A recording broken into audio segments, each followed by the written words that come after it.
This is the Fox 5 News Block. Breaking news, the FBI arresting a suspected MS-13 gang leader the Trump administration is calling the worst of the worst. And a school bus driver and children taken to the hospital after a crash on I-95 in Wall Township, New Jersey. Good afternoon, I'm Morgan Mackay. Welcome to the News Block. Those stories in just a moment, but first, here's a live look outside right now.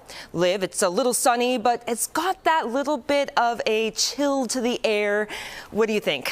Yeah, it's still a little chilly, but can't complain about the sunshine now that Yankees game is about to start just minutes away. So here's how the forecast is looking for the game. We're going to stay pretty much the same temperature the whole time, 50, 50, 49 by the end.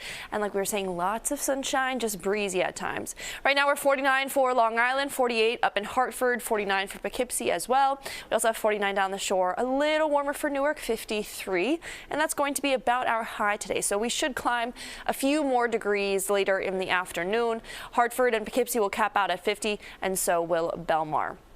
Wind speeds keeping us a little cooler as well. Right now, consistently, we have this westerly wind between 10 to 20 miles per hour, gusting closer to 30, 35 miles per hour. We have just had very strong winds the past few days, and the next few days are going to be quite breezy as well. It'll probably peak about 20 to 25 miles per hour, though.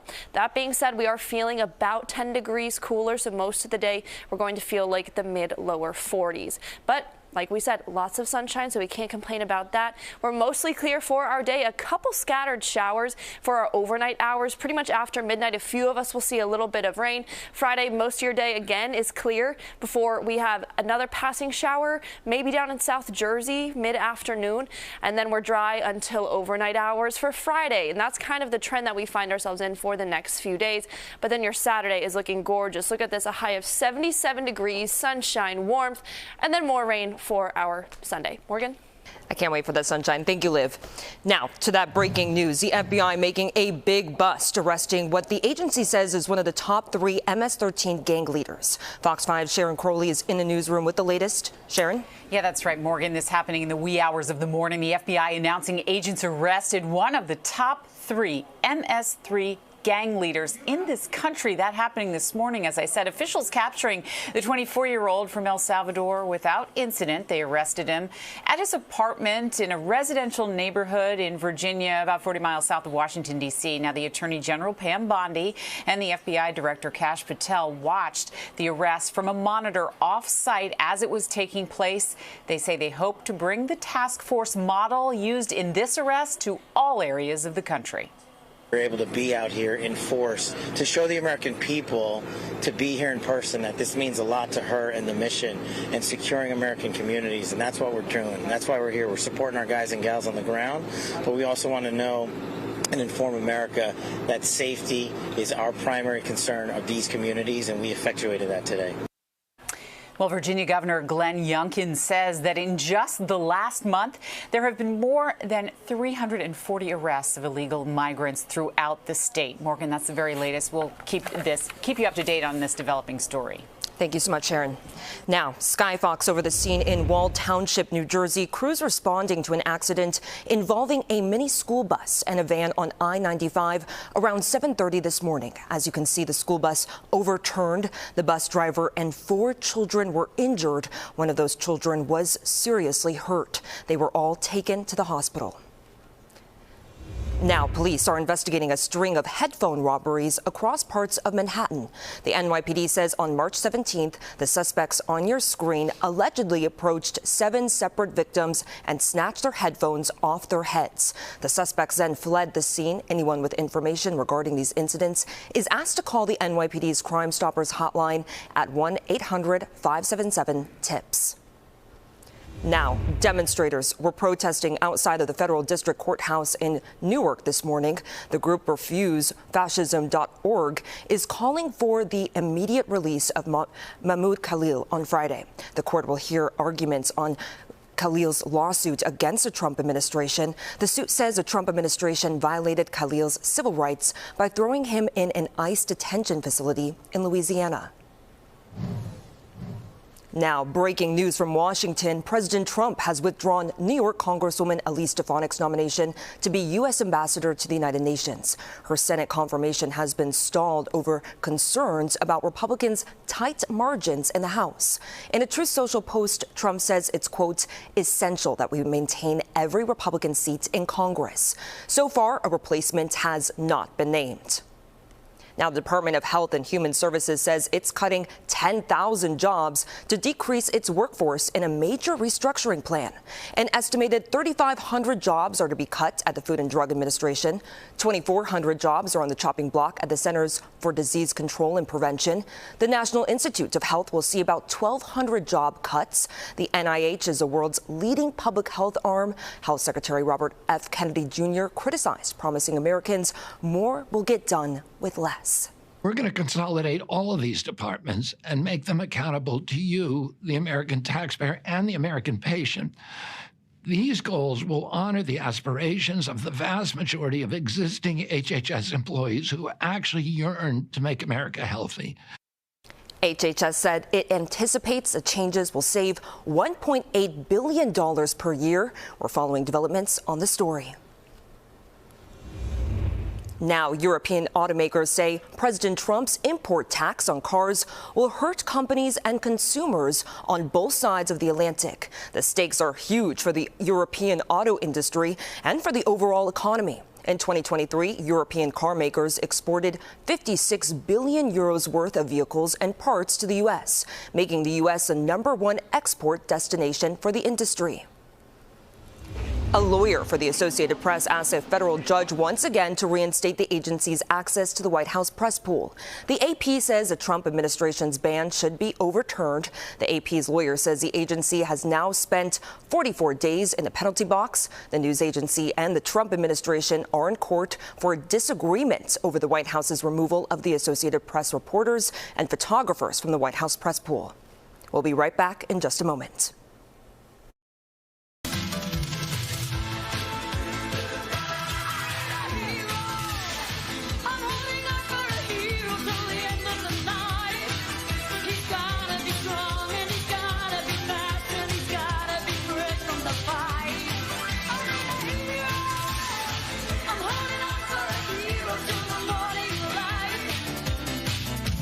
Master anything with the fastest wireless speeds from Spectrum. Welcome back to the News Block. I'm Morgan Mackay. It's finally opening day. The Mets are out in Texas. The Yankees are at home taking on the Brewers. And this year, the team looks very different. Juan Soto signed a record free agent contract with the Mets. Ace pitcher Garrett Cole was ruled out for the season due to Tommy John surgery. Veteran slugger and DH Giancarlo Stanton has been dealing with tendonitis in both elbows, and his return is still unknown. But there are several new Yankees, many coming to the Bronx after already establishing stellar careers. Fox 5's Tina Cervasio talked to some of them. What have you been looking forward to most about taking the mound in Yankee Stadium as your home ballpark? Getting 3 outs and celebrating a win. You know, that's all that matters to me is, you know, getting dubs. So hopefully we can do a lot of that this year. How has just the chemistry been built with this team over the 7 weeks in spring training? What is kind of the vibe that you have built with this Yankees clubhouse now? Yeah, I mean, I feel like it's been pretty easy. You know, a lot of the guys are, you know, we vibe, you know, mesh together pretty well. So it's come naturally, which is always a good thing. Is there anything you've looked forward to the most, such as like putting on the pinstripes or just taking the field? Anything unique about being a Yankee today? I think it's just going to be all year. I think the expectations of wanting to win a championship, and I know that's what the fans have in this organization. And the other organizations I was with, it was very similar, and I loved it. I mean, that's what we want to do. We want to play, and we want to win. And all the emotions, I try to, you know, take those out of it and just really focus and prepare, like I said, and then go out there and play as hard as I can and try to do everything I can to help us win. You spent the last The Mets open on the road today against the Houston Astros with a 4:05 first pitch. Now, Mayor Adams marking Women's History Month with announcing new affordable housing units. Adams, along with officials from the Department of Social Services, offering vouchers to the building, which is located in the Bronx and will provide dozens of new homes for women-led households. It is my honor and privilege to present the keys to 64 affordable new homes to 64 households, a majority of which will be led by women. And I have also often said women are the New York City's MVPs, most valuable players. And today we're putting those MVPs front and center.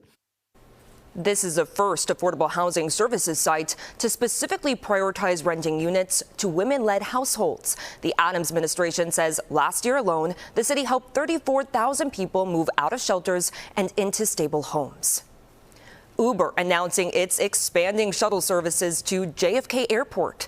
Starting today, riders can reserve their spots in a shuttle to get to or from JFK. It runs every 30 minutes from 5 a.m. to 10:45 p.m. and costs up to $25. They're offering 4 routes to and from terminals 4 and 5 that make stops at the Port Authority Terminal, Grand Central, Chinatown, and Atlantic Terminal. This new service comes after Uber launched a similar operation at LaGuardia. The company also has a promotion running now through April 30th, where one-way shuttles are just $10 at both JFK and LaGuardia. Now let's take another live look outside, and let's bring back in Liv Johnson for a last look at that forecast. Liv. Hi, Morgan. So we got off to a very cool start. It's still pretty cool out there, but lots of sunshine, warmer temperatures on the way. We'll get to that in just a second, and a few weekend showers. Right now it's 50 degrees in New York, very dry out there, so we do have an elevated fire risk. That's something to be wary of the next few days. Dew points just at 7 degrees, and pretty windy. If you have been outside, you know that for sure. So while we're 50, you see cool air warmer air to the west of us. That's what we're going to get into the next couple of days and why we have some warmer temperatures. Wind gusts will come down a little bit this evening. Tomorrow won't be as bad, but then picks up again Saturday. Talking wind gusts 20 to 25 miles per hour. So that high pressure is not helping us out too much. This front is going to bring us a quick passing shower for our overnight. The rest of the day is going to be dry, but around midnight we could see a couple showers in the tri-state. Then your Friday is also mostly dry, a shower passing us to the south. And then for those overnight hours, Friday and Saturday, we're looking at having some overnight rain those days. But here's those beautiful temperatures. 61 degrees tomorrow, 77 on Saturday, 65 on Sunday, but a bit more rain it looks like. Morgan? Thank you, Liv. I'm looking forward to that Saturday. Yes. The best bar in Queens has been crowned. The Queens Chamber of Commerce says Donovan's Pub in Woodside won its inaugural Best Bar competition. It marks a historic milestone for the borough's Best of Queens series because Donovan's has won in the past for Best Burger. Queens residents were invited to nominate and vote for their favorite watering hole. That's your news block for now. I'm Morgan Mackay. Thanks for joining us.